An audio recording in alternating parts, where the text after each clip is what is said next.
The Tropic Pianist Gamers Podcast, Episode 3, The Scared Pianist. Have you ever played a musical instrument yourself? Or did you wish you played a musical instrument? Or were you that child that took it up and then by secondary school you realised it was boring or it was too much like hard work? This is a common story I hear across the generations, and nothing changes in that respect. As a piano tutor, I try my hardest to keep my kids engaged. I want to make the piano a fun instrument to play, but of course when you're learning the basics, as in pre-grade 1, you've got to learn how to read the music in the first place, and a lot of kids find that hard work, because it's like learning a language. Learning Welsh for me was hard work, because it was a different type of language. It wasn't French or German like I did at school. But I pushed through the hard bits, and I remember the basics enough to get by with my 5-year-old child speaking Welsh as his first language. But music as a language, people don't necessarily see it that way, and I think it's important to teach musicianship as much as it is to teach the actual instrument. The perfect example is one of my young students who started when he was 5 and he's 8 now, and he's still pushing through. He's really close to grade 1. He took up trumpet lessons last year, and he's finding trumpet a lot more fun. I put this down to the fact that he learnt to read the basics of music through piano first, so when he picked up his second instrument, he found it a lot easier to progress. I was the same but the other way around. Having learnt to read music through recorder and then violin, when it came to piano, I found it easier to pick it up and was doing my grade 1 after just a year of learning piano. A lot of my students will take 3 to 4 years from scratch, learning to read the basics of music, the principles of music, and then being ready for grade 1. Often, the ages that I pick up the students, by the time they get to 18 and are leaving home to go to university, they've only got to grade 5, whereas I got my grade 8 when I was 17. When I reveal that when I'm networking, people are like, wow, you must have been a talented kid. In truth, maybe, but I was always comparing myself to others. I had to be the best, but I never was. I was always second best or third best. This particularly struck me with the violin. I used to have group lessons at primary school with one other guy, and we always competed against each other. The first teacher never taught me the technique of vibrato, and that became a problem when I moved on to a different teacher at secondary school. The secondary school teacher left after a term, and then I went private again. The private teacher saw me right through until I was 18. She insisted that I should already know vibrato and it wasn't her job to teach me it. We struggled until I was 16, and then I took over with viola.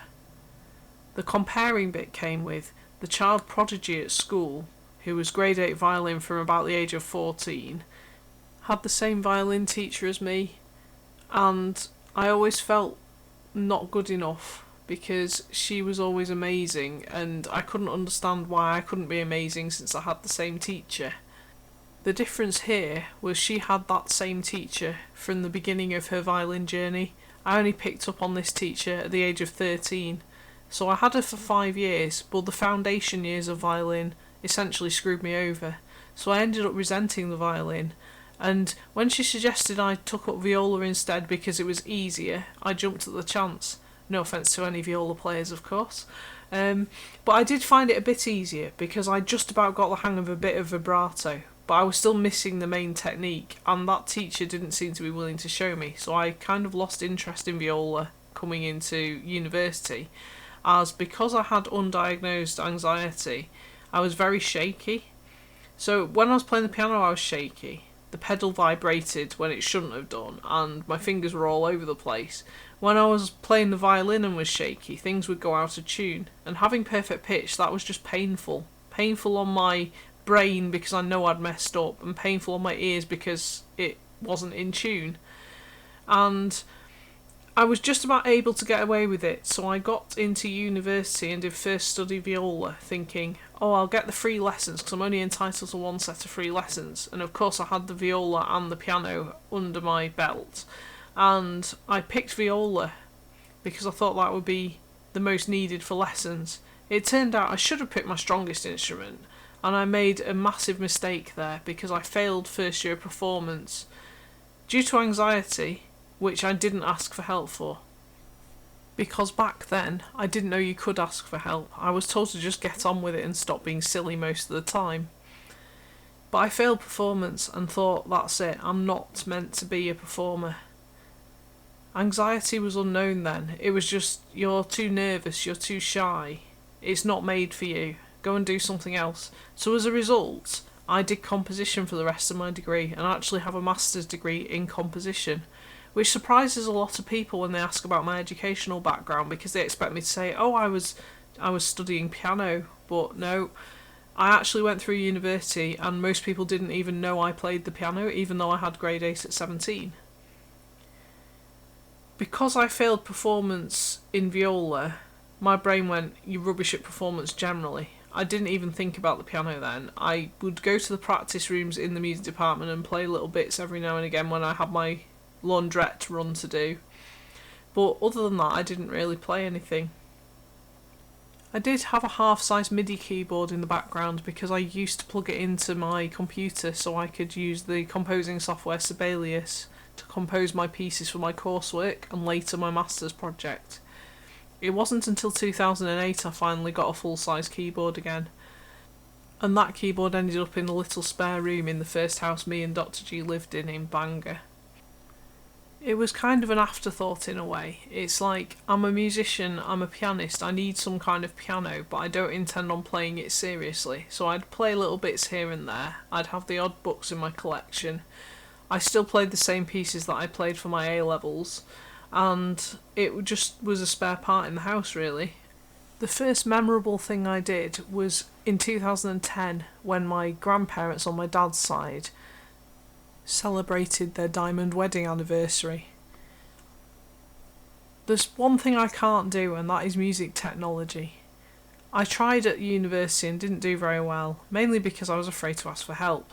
So when it came to recording a CD for my grandparents, it was a self-done thing in the spare room in that house in Bangor, with headphones to the line-in socket and a cable going out to my laptop. But I managed to do it. I made a full CD, complete with page turns, for my grandparents for their diamond wedding anniversary. They absolutely loved it because as a child they always wanted me to play their piano when I went to visit their house, but I was always shy. So shy in fact that I had to ask my mum to close all the doors, and there'd be about 3 doors between the piano room and where they were eating their lunch, and I'd come from the dining table, shut all the doors, and everyone would have to say explicitly that they weren't listening, and then I'd play the piano. My nana's favourite piece was Fear Elisa, but I could never play it full speed. So I used to play it about half speed, and my nana always said that was the better version because she could hear more of the intricate details of the piece. So from that day forward and to this day I still play it at the lesser speed as a tribute to my nana who passed away in 2013. I actually went completely out of the music industry for a couple of years while I tried to conform to what society expected of me, not realising this was going against everything that I lived for, my purpose and my passions. But back then I didn't know what my purpose or my passions were. I had no ambition, I didn't really have the enthusiasm for anything, I had no job aspirations, I didn't know what I wanted to do with my life. The only thing that was running in the background at that point in time was Nintendo North Wales, which I mentioned in the last episode. But Nintendo North Wales has always been voluntary. It's run by Nintendo fans for Nintendo fans, and it's the most rewarding thing ever, but especially for me in my mental health journey. I was only diagnosed with generalised anxiety disorder in 2013, but that was the year that Nintendo North Wales officially started going. We had our first event in September 2013, and throughout the years when I was out of music and into music, it was somewhere to put my creative energies, my nervous energies, and my frustrations at time, because I had all this energy to use up and all these ideas but nowhere to put them because the office job was too stifling. It didn't let me do anything, it didn't let me be who I wanted to be. And that was the last place I was called a loser for being a gamer. No one at that office knew that I was a musician. No one knew that I played the piano because I didn't have the chance to talk to them properly. No one cared what I did, and that made me feel like a nothing. I was invisible. So when I started in February 2016, I wasn't in a good place mentally. That office job had taught me that I was worth nothing, I was nothing, and I could achieve nothing. We actually moved house at the end of 2015 to make a fresh start. It was early the next year, in 2016, that my dad gave me a choice. He either gets rid of my childhood piano or I can have it. So we arranged for it to be vanned from my hometown in Derbyshire to Anglesey. It nearly fell off the back of the van because they used a plank of wood to move it off the van, and the plank of wood broke from under the piano, and there was that moment of dread. I was like, oh no, they've broken my piano. But all was well in the end. It arrived in my study and I started teaching the following month. At first I only had one student. It was a friend of mine who was a student at the university. She was a brass player who wanted to just learn the bass clef to accompany her treble clef knowledge. She did her grade 1 and 2 like a breeze. She got a distinction on both, and I charged her mates rates in return for a testimonial. That testimonial never came, and I became too anxious to ask, so the more time that passed, the more awkward it got, and she just moved out of the area and we kind of lost touch in the regular sense. I did manage to put a couple of posters up in the local shops, but I never said anything, and anyone who inquired, it depended if they'd rung me, because I had an app on my phone which let me have a second number and it kept glitching, which put me off using it, so any answer machine messages got cut off after 30 seconds, and people thought I was being rude, so they wouldn't call back. So I lost quite a few potential customers that way, but there are a couple that I got through, and one of them I still teach to this day. It's a young girl who started at the age of 7, and she's just doing her grade 3 now, hoping to enter at Easter 2023. There was another lady who started with me, and I think I scared her off. She booked a block of 10, and by the 10th lesson she decided she'd had enough and didn't want to come back. She used the excuse that she was going on holiday and then never returned. I happened to bump into her in the local town and ask her how she was, and she kind of shied away from me and said, "Oh, I found it too overwhelming. I don't want to try again. Sorry." And she backed away and hid behind her door as she went back to her house. So I thought, oh, I failed at teaching. What if my methods are wrong? What if I'm doing the wrong things with the wrong people? So at that point in time, I didn't know what ideal client was. I didn't know how to find people. I didn't know how to network. I didn't know how to have conversations with people. There were so many awkward silences, it was ridiculous. It just made me more and more anxious as time went by. But of course, it only lasted a year because I was pregnant in 2017, having had my baby in the May of 2017.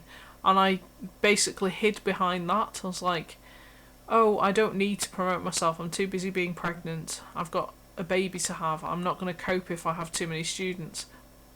So that carried on, and I was sleep deprived until mid-2019. And it was a turning point in that summer where I finally realised I was starting to get some sense of self back. So 2019 was my best year yet, and that was from gradual word of mouth recommendations. One of my current students was studying for her GCSEs, and her mother asked if I could help with her composition, so I was giving her composition workshops once a week at one point as well, which boosted my income. But I wasn't allowed to grow my days because I only did Mondays and Wednesdays, and that's all the childcare could allow because a close family member was diagnosed with cancer that year, so we had to hold our horses with any growth. Again, it was an excuse. I can't grow because other people need me. I justified it in my head like that, so I stuck as stagnant until lockdown happened. Obviously with lockdown everything went online, so I had to quickly adapt and learn how to teach online. It was overwhelming at first because the experts were like, oh, you've got to have multiple camera angles, you can't do this, you can't do that, and it didn't work for me, it didn't work for my students. It turned out quite a few of my students were getting by with keyboards of varying quality, and we had to make do with what we had. So I put my iPad on my giant Jenga tower, and they put their iPad or computer wherever they were able to. Some were on phones, but we did whatever could work. The worst piano lesson I ever had to teach was off my little business iPhone SE on WhatsApp video, pinned to the door handle in my study because there was no stand to put it on. But it worked. We got through. We survived lockdown. Not all the kids survived lockdown though. Those who didn't want online lessons or couldn't have online lessons dropped off my list completely, and at the end of lockdown, when things started opening up again, I was left with a small handful of students, roughly a third of what I had pre-lockdown. But after lockdown, if you've been following my story, you'd know that I'd overcome much of my anxiety disorder in lockdown. So coming out of lockdown, I was ready to promote myself. I was networking wherever I could, and I was picking up adult students here and there from networking. Networking people were inquiring about their children. But of course, once 2021 started, we were back in lockdown again, so those inquiries faded away, and I was left with still a small handful of students. But November 2020 was the first time I ever went live on the piano. I met a lady called Heather Palfreyman, who's more than just mum, and in the October she taught me how to make realistic goals and how to achieve them. So November 2020 was the first time I ever played live to an audience on my piano. In my study, surrounded by all my distractions, I went live on the piano. I looked like a terrified rabbit in headlights, but I did it. I was wearing my penguin dress, having discovered Popsy earlier in the summer, and I was ready to go. So I did a full live Christmas concert, Christmas 2020, just for the people in my den, my Facebook group, and it was a hit. And it got a lot of engagement and new members into my group, which was fantastic, because before that I was struggling of how to get people to notice, and live piano did the trick. So 2021, I made a promise to my den that I would go live every month playing different piano pieces based on themes. 2021 I had themes, 2022 I took requests. So I did my concert again in 2021. Both years were accompanied by a campaign in my den, the 1st to 12th of December, involving 12 days of Christmas, Popsy dresses, lipstick, and either a story or a random fact. So the first year was facts, 2021 was stories, and 2021 I started singing as well. So I do the odd bit of singing. I love singing duets on Instagram. I still don't do singing solo particularly, but I love the duets on Instagram. And I did do a couple of solo to piano in my den for Valentine's Day. So for Christmas 2021, I wrote my own lyrics, Victoria Wood style, to go in line with the 12 days of Christmas, but also sing what my offers were for the day, or my games. So the favourite one was, on the 5th day of Christmas, Chi Peachy gave to me a chance to win her journal. Overall, the campaign made people laugh, and they engaged well and loved my creativity side of what I'd done with my original campaign from 2020. 2022 is going to be quite similar, as in I've got the 1st to the 12th of December with the games, the fun, the Victoria Wood inspired lyrics. They're slightly different. I've rewritten them again according to the offers that I've got, because since last year I now have a full stationery range on Amazon. I've got my own book to give away, and overall that adds to a good mix of prizes to win. But that's 2 years of journey. In those 2 years I've used my Facebook group to build my confidence gradually. Every time I played the piano I got good feedback, so it encouraged me to do more. I learned as well that I didn't need to be a perfectionist to do well. People love me for who I am, people love my music for what it is, mistakes and all. But the best bit of my journey now is because I love networking all the time, when I'm in networking events, people seem to have heard of me before they've met me, which is fantastic. If anyone hears about the piano, they think of me. If anyone hears about Tropic, they think of me. And of course I'm the gamer as well. I'm the adult gamer who's no longer afraid to admit that I'm an adult gamer. And together that makes the Tropic Pianist gamer, the multi-passionate creative, who's not afraid to be herself. Recently, I've just taken a few of my students through their first exams. They were all a little bit nervous, but I was able to give them tips based on my own first-hand experience of being an anxious and nervous pianist with an anxiety disorder. Thankfully, none of them seem to display anxiety in the disorder sense, but everyone gets a little bit of nerves from time to time, so it's useful to be able to pass on any tips that I've learnt from being an adult who's more confident now. I just want to do a cheeky plug for my Christmas concert as well. So on Sunday the 18th of December, at 2 p.m. in an exclusive Facebook group, I will be playing a live Christmas concert. It's available to all, so if you're following my page or my Instagram, look out for my posters about it and please consider sharing them to get the word out to as many as possible. Tickets are available on my website, tropicpianistgamer.co.uk, and you can follow my Instagram or my page with @tropicpianistgamer. I'm also on TikTok and LinkedIn. Tickets are available until the morning of the 18th of December, and they are £10 from my website, or you can put a Tropic order in if you're a member of my Facebook group, Jen's Musical Self-Care Den. This is day 10 of 12 in my den, so if you're already in my den, I hope you've enjoyed the last 10 days, and you've got 2 more to come. So day 12 will be win a concert ticket, so if you're not already in my den, go and join it, be in with the chance of winning a free concert ticket. Either way, I hope to see you there, and of course, if you can't catch it live, your support is much appreciated, and you will be able to catch it on replay until the 5th of January, because that's the official 12th day of Christmas. So I'll leave that with you, and wish you the best Christmas and New Year, and I'll be back on the 10th of January with my next podcast episode, which is about how I got fit by video games, because everyone's talking fitness in January, so why not? See you in 2023.